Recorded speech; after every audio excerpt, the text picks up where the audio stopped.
Boa tarde, pessoinhas. Então, vamos para a nossa aula de português. Então, hoje, vamos dar continuidade na unidade de leitura, né? Da unidade 11, preparação para a leitura. Então, ali, observe a imagem do Cristo Redentor. Responda. Você sabe onde fica esse monumento? Isso é bem famoso, né, gente? Fica no Rio de Janeiro. Você já viu o Cristo Redentor pessoalmente por fotos ou na televisão? Aí você vai escrever do ladinho ali. E você conhece o Rio de Janeiro? Vai colocar lá também. Coloca do ladinho ali. Do ladinho mesmo a tua resposta, ok? Vamos lá para a leitura. Milagre do Corcovado. Acompanhe a leitura que o professor vai fazer do poema Milagre do Corcovado, de Ângela Leite de Souza. Todas as noites, de céu nublado, no Corcovado, faz seu milagre o Redentor. Fica pousado no algodão doce iluminado, como se fosse de isopor. Mas todos sabem que bem de perto, esse Jesus é um gigante de mais de 1.100 toneladas. Suba de trem, vá pela escada, quem chegar lá, ao pé do Cristo, vira mosquito, de tão grande que ele é, né? E olhando em volta para a cidade, de ponta a ponta, maravilhosa, a gente sente um arrepio. O milagre é o próprio rio. Então, viu como rimou, né? Teve umas partes que rimou, outras partes que não rimou, né? A Ângela, ela nasceu e mora em Belo Horizonte. Ela viveu grande parte da sua vida no Rio de Janeiro, onde se formou em jornalismo. Sua carreira iniciou em 1982, quando, em volta com a família em Belo Horizonte, seus livros de poema Amoras com Açúcar foi premiado e publicado pela imprensa oficial de Minas Gerais.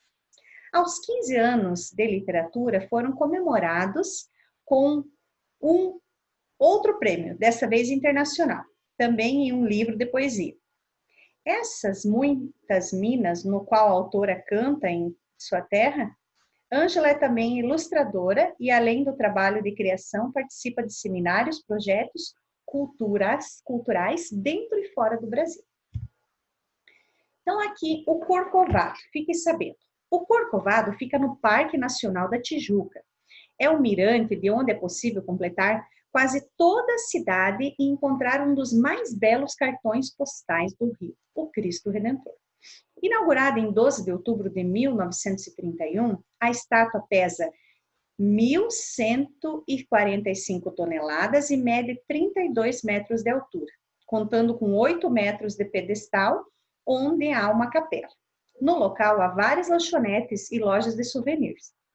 Para se chegar ao terço principal, há uma escada rolante e iluminação noturna. Existe também a possibilidade de fazer a subida através de um trenzinho que passa pela estrada de ferro do Corcovado, inaugurado por Dom Pedro II, em 1884. Sendo uma das mais antigas do país, o passeio dura cerca de 20 minutos e o veículo pode transportar até 360 pessoas por hora.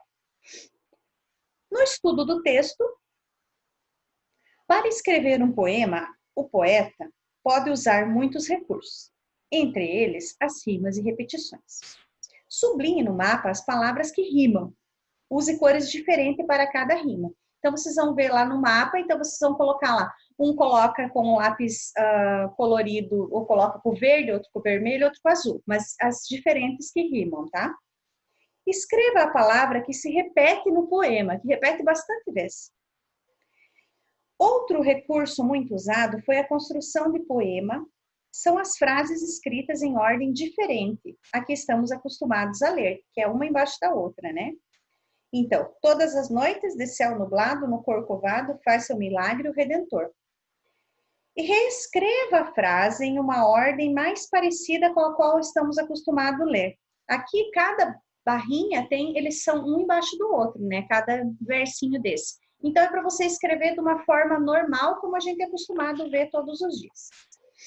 E lá no Leia e Responda, milagre é um acontecimento que causa espanto. Marque a alternativa adequada. O poema fala dos seguintes milagres. 2 estão certas nessa, só 2. Na número 3, 2 estão certas, uma está errada. Observe a imagem desse doce feito de açúcar e responda. Você sabe o nome desse doce? No poema, o que está sendo chamado de algodão doce? No poema, ela falou um negócio que era algodão doce, mas não é. Lá no poema. Na 5, no Morro do Corcovado é o Redentor. O que é o Redentor? Que outros nomes ele recebe no poema? O Redentor, no Morro do Corcovado, que nomes ele recebe no poema? Ele recebe 3 nomes. 4 nomes ele recebe. 4 nomes, está lá no poema. Releia os 3 últimos versos da primeira estrofe. Iluminado como se fosse de isopor. Completa a frase abaixo com a alternativa adequada. A função da palavra em destaque é fazer uma oposição ou fazer uma comparação. Qual das duas está certa? Vamos ver um videozinho aqui.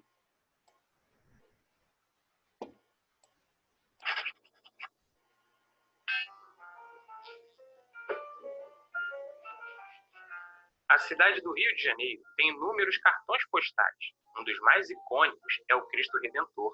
Mas você sabe como ele foi construído? Neste vídeo, iremos conhecer a história do Cristo Redentor.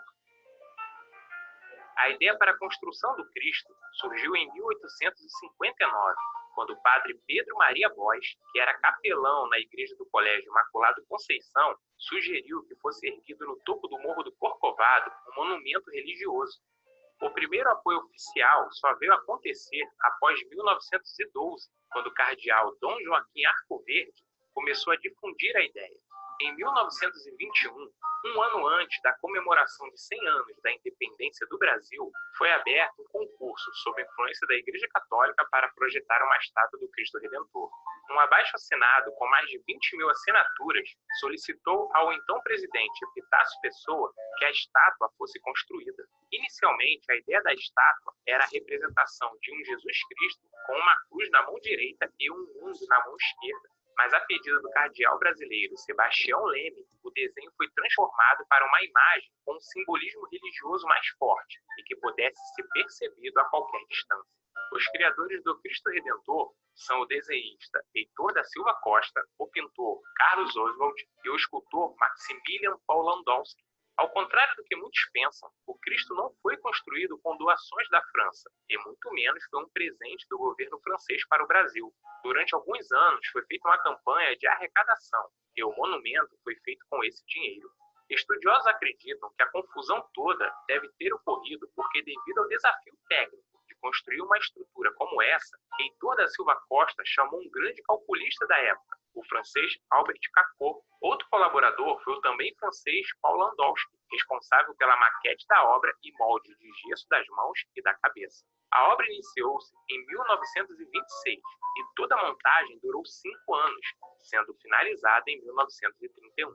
O Cristo Redentor tem 30 metros de altura, sem contar os 8 metros do pedestal. Pesa cerca de 1.145 toneladas e seus braços se esticam por 28 metros de largura. Sua inauguração ocorreu no dia 12 de outubro de 1931 e contou com a presença de diversos nomes importantes, como o então presidente Getúlio Vargas. No ano de 2007, o Cristo Redentor foi incluído entre as novas 7 maravilhas do mundo moderno. A decisão, após um concurso informal, foi baseada em votos populares, votação que ultrapassou a casa dos 100 milhões de votos.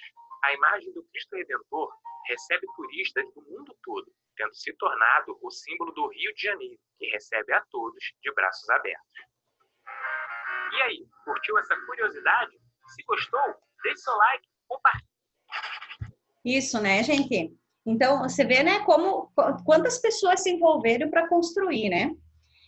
Lá no Leia e Responda, na número 7, os objetos assumem diferentes dimensões, quando vistos de longe e de perto. De acordo com o poema, como parece o Cristo Redentor quando ele é visto de longe? Como que ela fala lá no poema? E de perto, como que ele é? Que comparação foi feita entre o Cristo Redentor e as pessoas que visitam ele? Que comparação que foi feita? Quem visita a estátua do Cristo Redentor tem uma visão parecida com esta, mostrada na imagem. Escreva a estrofe que relaciona essa imagem. Tem uma estrofe lá que fala sobre, né, que fala ali sobre a visão e tal, né? A visão que você enxerga da estátua e tal, né? Então tem lá. E na 9, marque a alternativa adequada. A forma com que a autora fala do Rio de Janeiro mostra só uma que ela está certa. É o quanto ela quer conhecer a cidade? O carinho que ela tem pela essa cidade? Ou o quanto ela espera de mudanças pela cidade? Ok? Vamos responder lá. E as atividades de revisão serão 355 e 356. Uso da vírgula e palavras terminadas em L e U. Ok? Que são essas aqui, tá? Uso da vírgula e palavras terminadas com U e L. Ok, pessoal? Alguma dúvida, manda mensagem para a prof. Lá no plural também vai ter atividades. Vai ter atividades também, ok? E é isso por hoje. Vamos para a nossa aula de matemática. Até!